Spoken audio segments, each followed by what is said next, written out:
Ayan. Continue everyone. General cleaning kami ngayon. Alaga ko yan. Nilinis kami ng mga yung mga poop tray. Yung sa ibunan. I-disinfect namin yung mga poop tray. Saka yung buong ibunan. Bago kami ulit magpasok ng mga ibang ibon.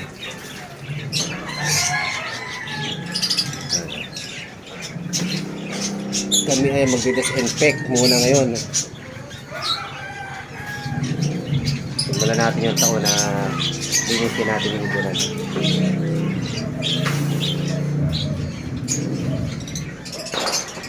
Bago tayo maglagay ng mga panibagong ibon. Yung ibon sa pagbugaran.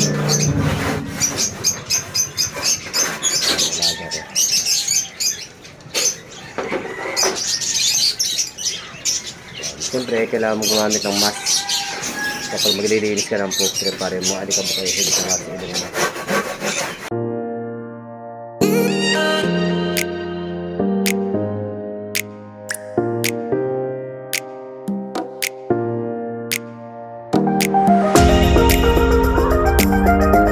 Ayan, yung alaga ko, yung chicken ken. Kilala na ng ibang mag-iibon yan. Kilala sa hulo yan. Ayan. Ayan. Tinuturuan ko siya mag-asikaso ng mga ganyan. Ken, hindi pa basa oh. Basahin mo lahat yan. Para mamaya pag kinistis namin, malambot na yung mga dumi. Ano?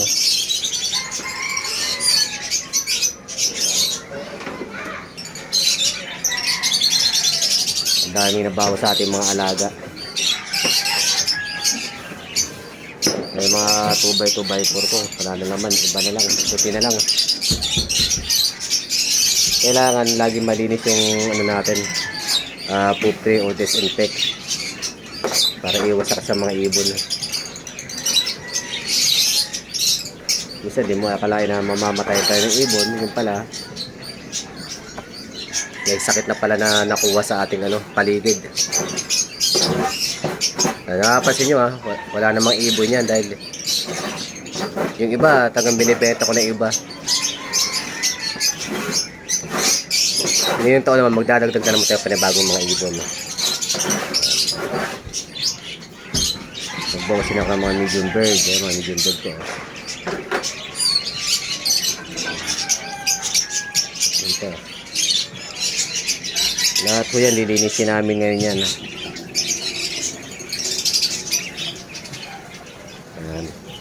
Sige Ken, katuwang ko gamit natin pang disinfect Sunrox.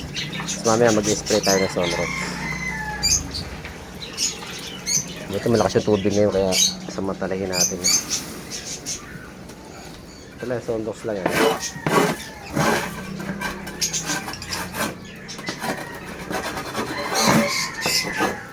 Sa tagalinis nga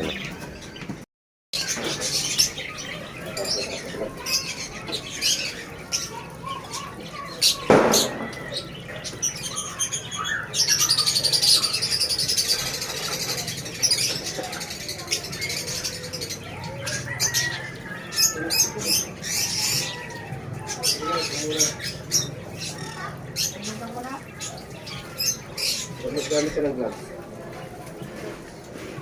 Ano yun o? Ano yung kay brown? Ano yung brown? Medyan natakpan ng mga patakha.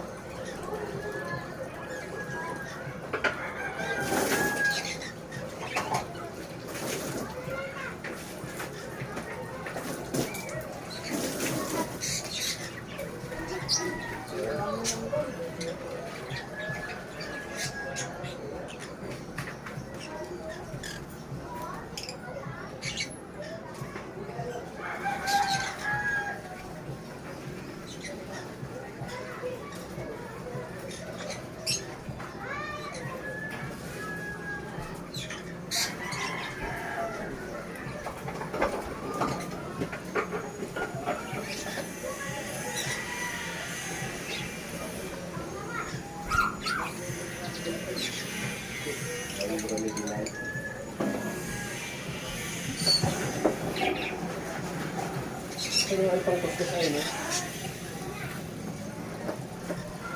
Iya, apa-apa. Ini bawa silat.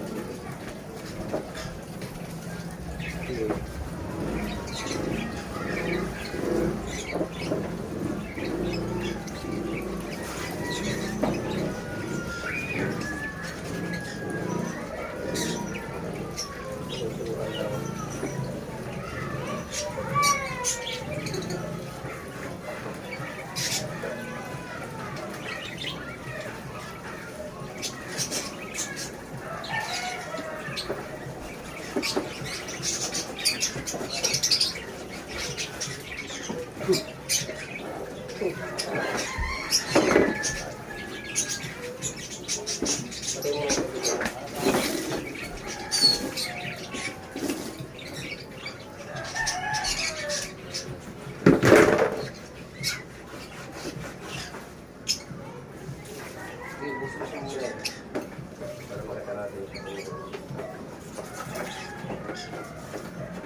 sa dulo kayo. Pag na yan, yung mga pipilit ka. Sa dulo. Baba.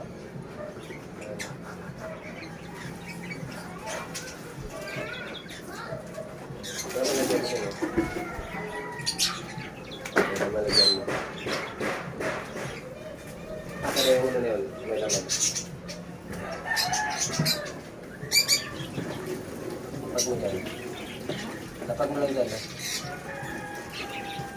Anak.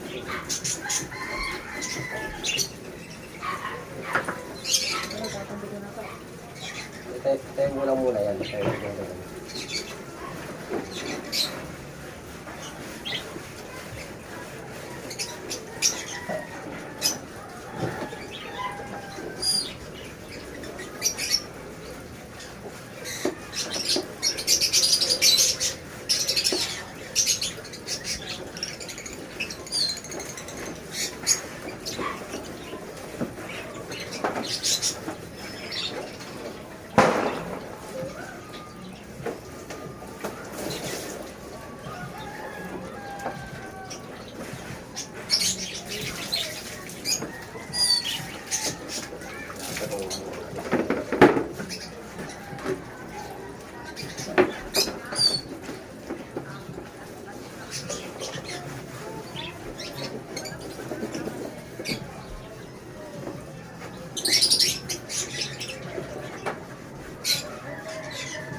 Natatanggal ba sa'yo?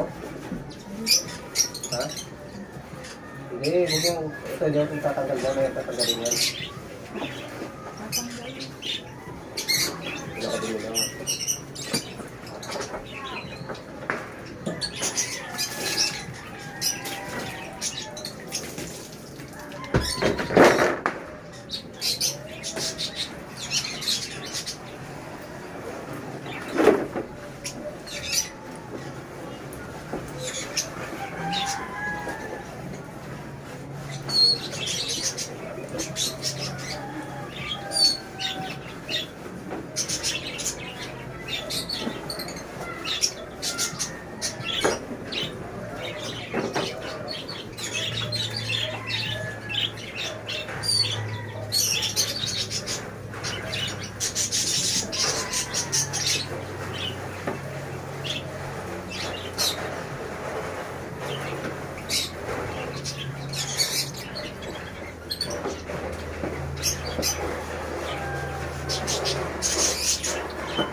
Yan na yung ibang mga pupre mga boss ha. Yan, tapos na natin linisin. Tanggalin yung mga ipot-ipot saka yung mga dumi. Ang gagawin natin ngayon dyan ay i-disinfect na natin ng Sonrox. Papaliguan natin ng Sonrox yung bawat isa sa mga pupre na yan. Pagkatapos sa mga pupre na yan, ibalik natin sa pinakalagayan. Yung mga kulungan naman yung isprehan natin. Isprehan natin ng pang-disinfect na Sonrox. Naayos pa yung sprayer yan, no? Yung sprayer natin, no? I-spray natin yung buong kulungan. Mga kulungan na yan. Dahil basura, oh.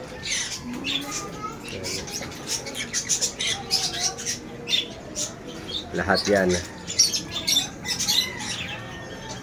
Yan, meron pa kaming hindi pa tapos. Ilan pa yan, no? 4, 8, 12, 16, 20 pieces pa. So ngayon ito muna para walang kalat, bawasan muna natin. Tapos na kami sa lahat ng aming pupre. Na-disinfect na, nalinis na lahat. Ayun, basura. Lahat ng mga poultry yan, malilinis na. Dami. Tagal din namin natapos. Talagang kailangan linisin na maayos ang mga poultry. Ngayon, tinatanggalan namin yung mga patuka at saka tubig. Kasi, sprayan ko na naman yung kulungan naman ang sprayan ko. Yung kulungan naman yung disinfect natin. Yung mga ibon, okay na yung mga ibon dyan. Hayaan sila sa ganyan. Ito mga patuka lang saka tubig. Magpapakain rin naman ako kaya kailang baklasin na yung mga yan.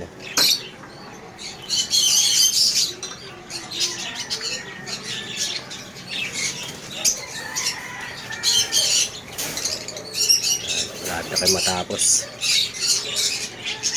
Lapit nang matapos. Tagal din. Naglilinis pa ng flooring. Yan, ito yung spray natin. Pa-spray natin.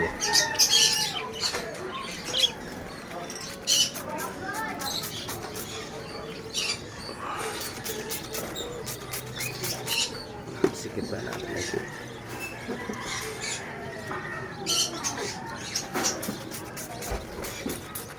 Yan, ok. Sunrock sa may halong tubig. Yan.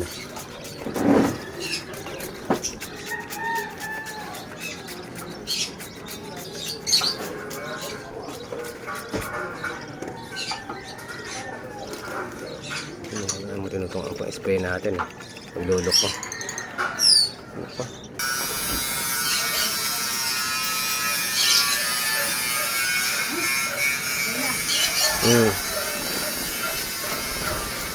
Nagsabong sa baba.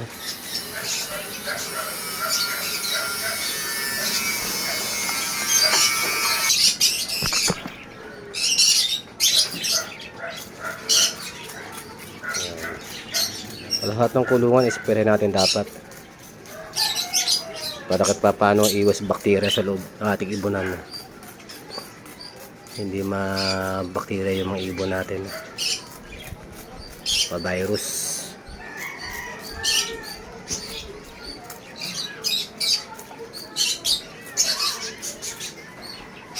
Matuto tayong mag-disinfect ng ating ibunan kahit ilang beses lang sa isang buwan.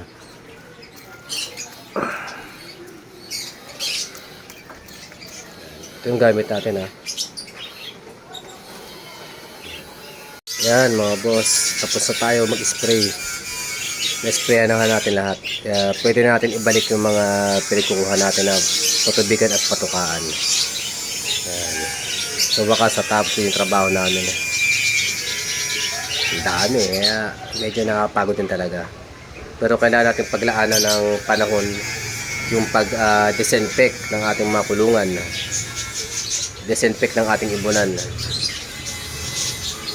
Medyo matagalan talaga, medyo nakapagod, pero kailangan po natin talaga yan. Kung ayaw natin na mavirus yung mga ibon natin. Hindi naman ito palagian pero kailangan talaga natin maglinis at mag-disinfect. Alright. Happy New Year mga boss. See you sa aking next vlog. Pasamantala ito muna yung aking vlog, yung pag-disinfect ng aking ibunan. Happy New Year, God bless sa lahat.